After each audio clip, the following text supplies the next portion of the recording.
બારડોલી જઈ કેસરકુંજ સોસાયટીના common plot મુદ્દે ફરી વિવાદ, પોલીસમાં ફરિયાદ નોંધાઈ।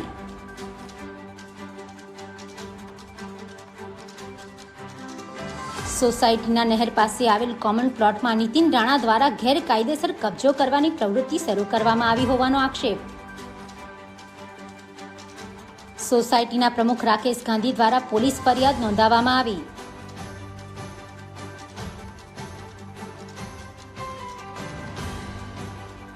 આરોપ છે કે નીતિન રાણાના માણસો દ્વારા કોમન પ્લોટના એક ભાગમાં તારની ફેન્સિંગ કરવાની તૈયારી કરી રહ્યા હતા।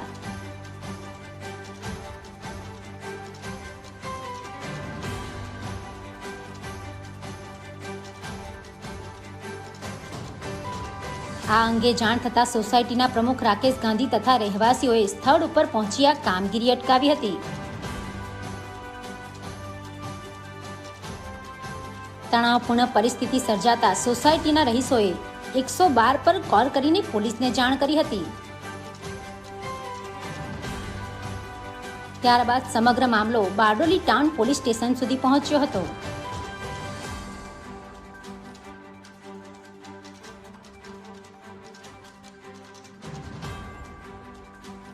સોસાયટીના પ્રમુખ તથા રહીશો દ્વારા લેખિત અરજી આપી કાર્યવાહી કરવાની માંગ કરવામાં આવી છે।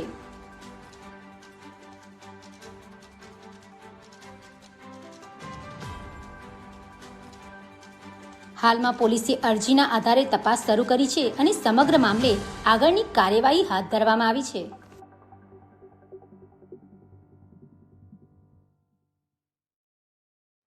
અમે જય કેશરકુંજ રેસિડેન્સીમાં 2010 થી રહેતા આવ્યા છે। બિલ્ડર દ્વારા જુદી જુદી ગેરરીતિઓ કરેલી, હુડકોમાંથી લોન લીધેલી, ભરપાઈ નહીં કરેલી, હુડકોએ કબજો કરી લીધો, નગર નિયોજકના બોગસ સહી સિક્કા, હુડકોના બોગસ સહી સિક્કા, સરકારી અધિકારીઓના ખોટા સહી સિક્કા અને કોમન પ્લોટ પચાવી પાડેલા। આ બધી તમામ કાયદાકીય કાર્યવાહી અત્યારે ચાલી રહેલી છે અને હાઈકોર્ટમાંથી અમને શરતી જામીન આપવામાં આવેલા છે।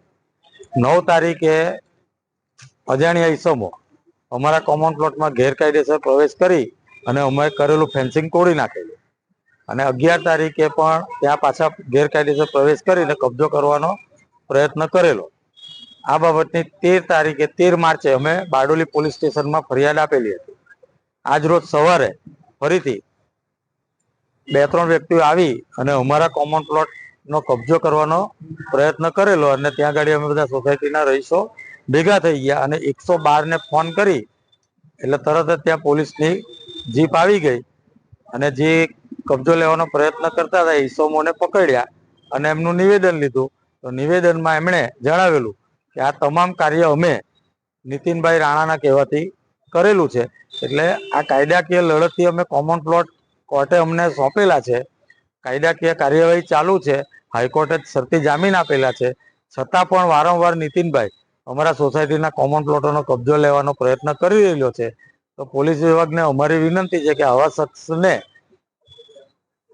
સખ્તમાં સખ્ત નસીહત કરે, કારણ કે આ વારંવાર આવી રીતે આવે અને સોસાયટીના લોકો ભેગા થાય અને ઉશ્કેરણીનું વાતાવરણ ઊભું થાય છે, ભયનું વાતાવરણ ઊભું થાય છે અને અમારી સોસાયટીની શાંતિ અને જે અત્યારે અમે બધા શાંતિથી રહીએ છીએ લોકો તેમાં ખલેલ પહોંચે છે અને ભયનો અને ડરનો માહોલ નીતિનભાઈ રાણા દ્વારા વારંવાર આવી પ્રવૃત્તિ કરીને ઊભું કરવામાં આવે છે। પ્રાંત અધિકારી કે કોઈને આ વિશે રજૂઆત કરવામાં આવી? હજુ સુધી અમે પ્રાંત સાહેબને રજૂઆત નથી કરી। અત્યારે પોલીસ સ્ટેશનમાં કાર્યવાહી ચાલી રહેલી છે। આ બાબતે જે કંઈ કાયદાકીય કાર્યવાહી કરવાની થાય એ અમે હવે કરવા જઈ રહ્યા છીએ।